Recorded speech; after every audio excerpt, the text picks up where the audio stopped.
Welcome to my humble abode, darlings. Come in out of the rain and get comfortable. I have a story to tell you, and I hope you enjoy. If you do, be sure to like, comment, and subscribe. Hello, my darlings. I'm sorry about the reduced schedule. Hopefully next week things will be back to normal or fairly normal.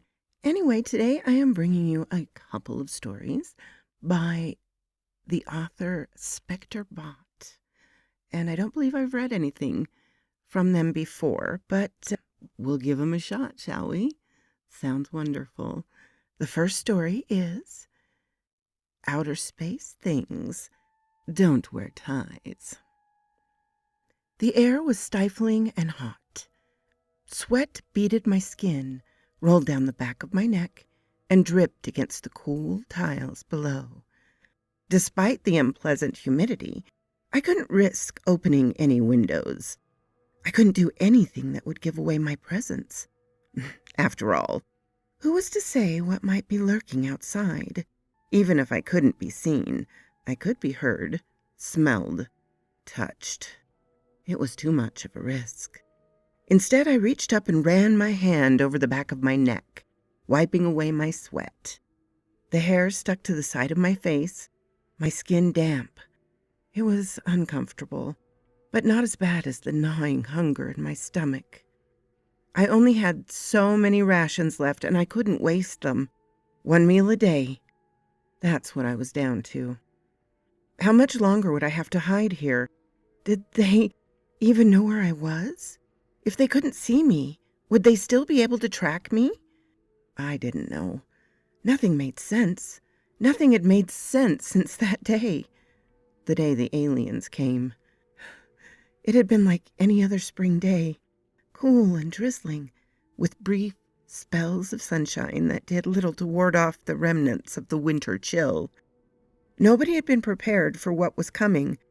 Nobody could have expected the world to be breached by life forms beyond our own in only a matter of hours. I'd been in the lab that day, as any other day, when we got the call. Something was happening in the stratosphere above. Movement that shouldn't be there.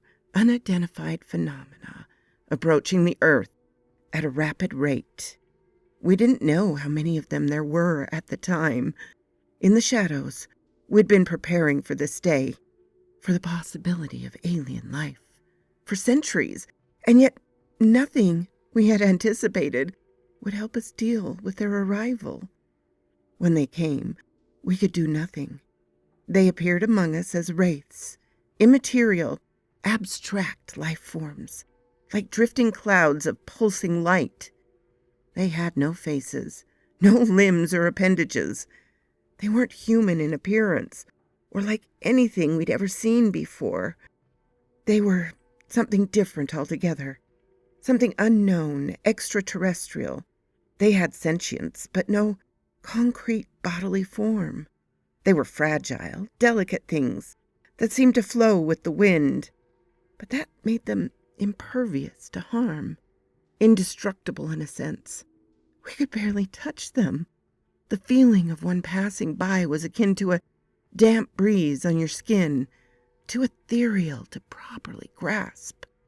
When they came, every scientific and technological mind around the world was devoted to understanding and communicating with these alien visitors. Before we could do anything, we had to determine their reason for coming here, whether it be peaceful or a threat to humanity itself. Panic and chaos quickly ensued once the public got word of the invasion. News outlets across the globe began to spread reports of strange ghost-like creatures appearing among us, supposedly coming from outer space. People cried about the end of the world, that the day had come when the Earth was no longer their own. Shops were raided for supplies. People locked themselves in their homes. Everyone with a weapon, prepared to defend their family and friends. But there was no need. These aliens were not a threat to us. They left us completely alone. Scientists were baffled by these creatures who seemed to have no physical body and yet some form of intelligence. They had the infrastructure and technology to travel to Earth, and yet they had no form of communication or interaction with each other or humans. They were nothing more than ghosts, drifting through the world, searching for some purpose that we could never hope to understand. Why did they come here? What did they want? Any and all attempts at communicating went down in failure. They responded to no stimuli we presented them with and showed no interest in the state of our affairs. Any attempt to capture one of them was unsuccessful, for their wraith-like bodies could pass through anything. Even when faced with weapons, they did not react. It was impossible for us to determine anything about these life forms, despite all of our technological advancement and the combined genius of our minds.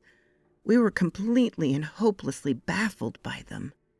As the weeks and then months went by, nothing changed. Every attempt and experiment determined to interact with these beings was futile. We knew no more about them than we did on the day of their arrival. They needed no sustenance, no sleep. They did not interact with each other. It was hard to believe that they had any biological or sentient configuration at all.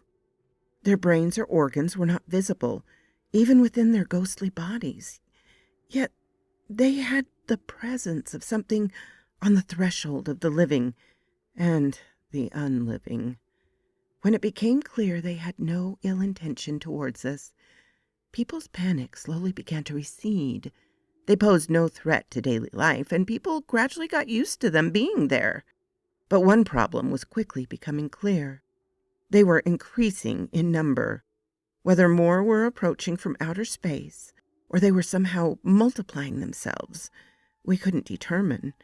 But as the months passed, more and more of them seemed to crowd our streets. Humanity once again proved their ability to adapt.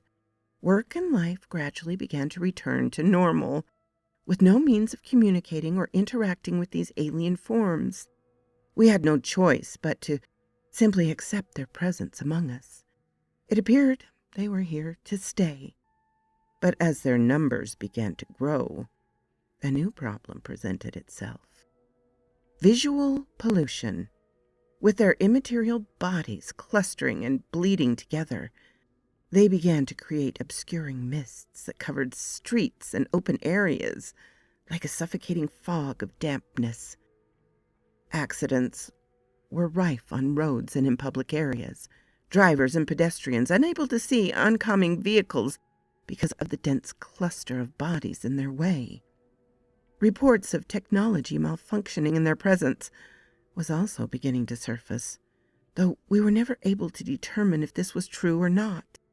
The main issue came in hospitals, treatment rooms flooded with these wraiths, causing fatal accidents on the operating tables. Although they had never harmed us directly, it was clear that they were becoming a problem. The death toll began to cause a new wave of panic, and scientists began once again to search for answers. Before the aliens came, I was part of a team researching the effects of radio waves and sound waves on the human body. Some of my more controversial theories had been entirely rejected by the board in the past. But after the arrival of the aliens, I dug out my old papers to re-review. I'd been working on a series of experiments that involved manipulating brain waves through the sound and frequency not usually heard by the human ear, although I'd been condemned from human testing for some of my outlandish hypotheses. The results I'd garnered in the past had proved interesting, so after months of sleepless nights, pouring every second of my day into my research, I finally came to a solution.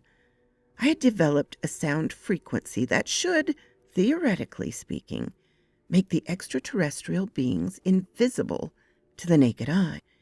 Because of their unusual biologic structure, I'd managed to create a signal that would block out the visual receptors that fed such information to the brain, thus rendering them invisible to us.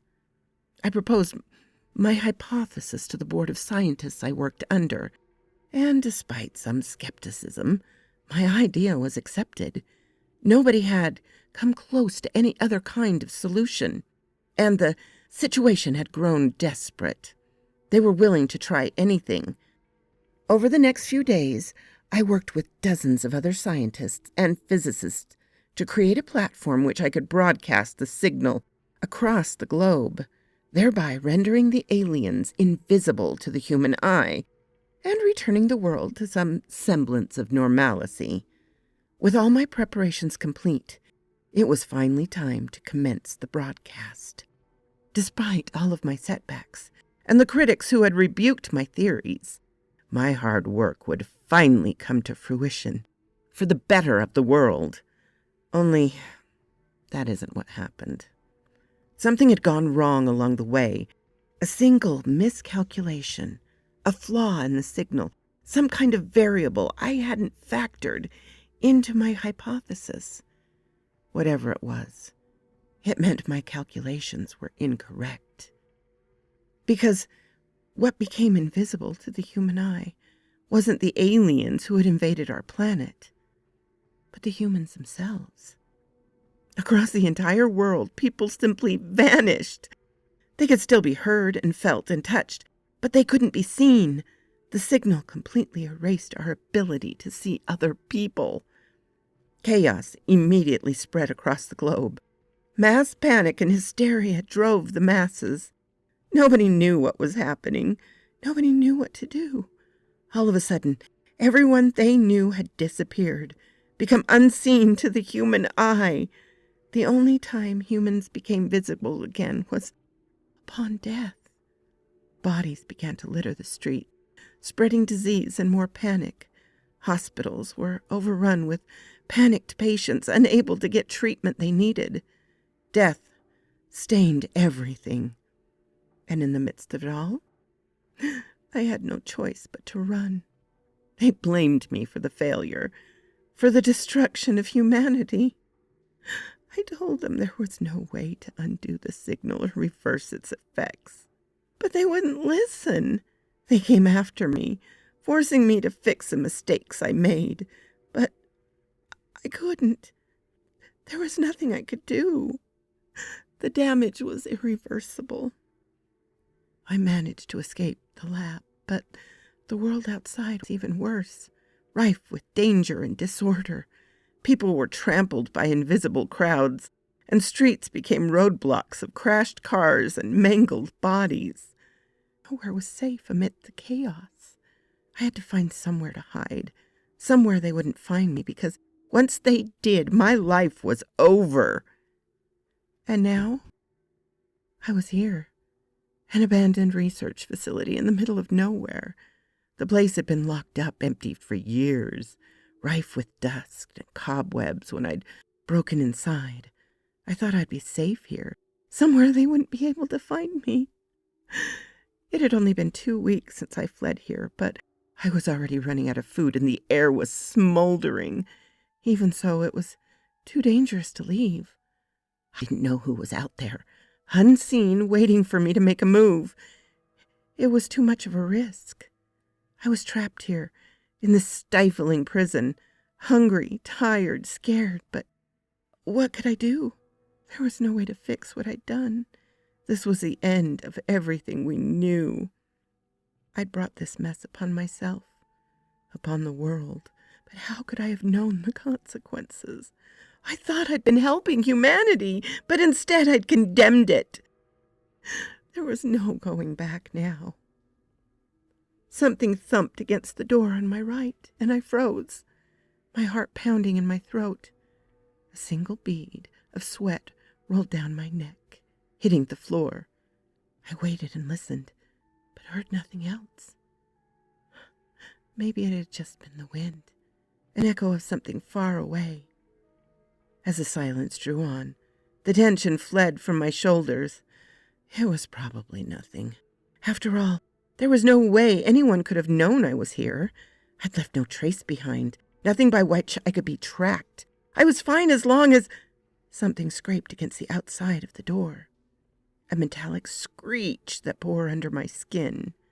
I lifted my eyes, hardly able to breathe. Dust caught in my throat. Another bead of sweat dripped against the floor. Slowly, the door handle began to turn. So quoth this raven. And on to story 2, my darlings. Free intergalactic beer. In the winter months, Joe drove to work in the dark, and he drove home from work in the dark. The monotony of this back and forth was shared only with the stars overhead, which seemed to tease him with promises of more. As far as Joe could tell, more didn't exist. The stars were out of reach. All he had was a dark commute and a warm bed to come home to. On good nights he had a cold beer and a friend or two to share the dark with. It wasn't much, but he told himself his life was enough. Particularly one cold night, as Joe was driving home, the stars seemed to twinkle far too low in his yard. He rubbed an arm on his driver's side window to try and clear the patch. The car's heater was struggling to keep up with the cold, and frost and fog relentlessly battled with his exhausted heater. "Joe?" came his friend Leah's voice from his Bluetooth. "Thought I saw something weird." In fact, he still thought he saw it, but didn't believe mentioning that he was seeing flashing lights to Leah was the best plan in the world. He might not love his daily routine, but he was certain he'd like a padded cell. Far less. "See Bigfoot? I always wanted to see Bigfoot," Leah laughed. "Not Bigfoot. You believe in Bigfoot?" "Why not?" "There has to be more to this world than we know. It's pure insanity to believe we understand it all." Joe hadn't really thought of it like that. "I'll call you back." Leah sighed. "Okay, but you're telling me what's up later. I'll get it out of you." The lights coming through the foggy window were oddly colored, not like stars at all. If he was honest, there were flashes of blue and green and a deep throbbing red. He kicked open the door and looked, holding his breath so the heated fog from his lungs didn't block the view. The lights were closer to the ground now than they had been, partially blocked by the fence around his small house. Joe hopped out of the vehicle and paused, considering if he should go into the house or the yard. Whatever was happening was new and different, not part of the routine. Thus Joe was doubtful of its validity, yet the stars twinkled above with their ever-umment promise of more. And Leah had a point. Why assume that humanity understood it all already? Maybe this was the night the stars delivered on their promise. If he didn't look, he'd never know. He reached over the top of the fence to open the lock on the interior and then pushed the fence open, half expecting the lights would be gone or would turn out to be some drone one of his wealthier neighbors had flown over. Instead, he found a metal object, just larger than a child's plastic pool. Lights ran around its rim, flashing at seemingly random intervals. The lights stopped the moment he entered the yard, now giving off a steady white light. The circular object was on the ground, tilted with one side wedged into the grass. The dirt beneath it had been pushed up into a mound, lifting that side of the object so it was level with his chest. It looked like a flying saucer. Now he was very happy he hadn't mentioned anything to Leah. She was willing to believe in Bigfoot, but an alien crash landing in Joe's backyard? Doubtful. Things like that don't happen to people like Joe. He needed proof. Carefully, Joe crept closer. He held his hands out. No heat came off the space metal, so he set his palm into the metal and felt at the seams. After several minutes of investigation, he found no evidence of a door or windows. He circled round back to where he'd started, biting down on his lips. A hiss of air emitted from the saucer. Joe jumped back. His foot snagged on a dip in his poorly maintained lawn, and he fell back onto his butt. A panel on the saucer rose, revealing a compartment inside with a cooler. It was clearly a cooler, though Joe didn't know why aliens would have coolers. If they could divine space travel, surely they'd have a better way to store sandwiches and drinks for outings. Nevertheless, it was a cooler. Joe stood up, rubbing at his aching backside. The cooler was not alone. Behind it stood a minibar, fully stocked with bottles and cans. He didn't recognize any of them. In fact, the writing on the front looked blurry, as if it hadn't fully decided what to be yet. Tentatively, Joe reached out and picked up a can. The symbols on the front of the can blurred further and spun at a dizzying rate until they settled into clear English writing. He glanced at the other cans and bottles. They were clearly not in English. It self-translates, he thought. Now that's what he imagined the tech of the universe traveling aliens to be. The can was cool, not the best feeling on a cold night. It made Joe want to light a bonfire and sit and drink. He used to do that before he worked so much. The can read, "Tasty beer." Not the most inventive, but he supposed it was going to be translated across a ton of languages. Then clarity might be the most important factor. And Tasty Beer was a very clear name. Joe turned the can in his hand. The nutrition facts were displayed in a table just like he was used to, but the numbers refused to settle into anything that made sense. Was that because the can couldn't translate, or because it didn't want to? His eyes were drawn to another set of numbers. Batch creation date, 140 MYA. What did that even mean? Luckily, his smartphone would know. He pulled it out in his free hand and checked. That would plant this being created by the Cretaceous period, along with the dinosaurs. If it hadn't come out of a flying saucer, Joe would have sneered at that. As it was, he wondered, was something created with dinosaurs flying overhead would taste like? And if it was still good. He checked the expiration date. Tomorrow. It expires tomorrow. Joe cracked it open, glad that the alien tabs worked just like the humankind, and sipped. Pure ambrosia. It would be better with a roaring fire and friends. Luckily, Leah was on speed dial, and he could call her without even setting down the beer. "Leah, come over." Craziest thing ever. You have to see it to believe it. With an invitation like that, how could I say no? I'm having dinner with the roomies at the moment, though. Joe's eye settled on the minibar. There was more there than he could drink in a month.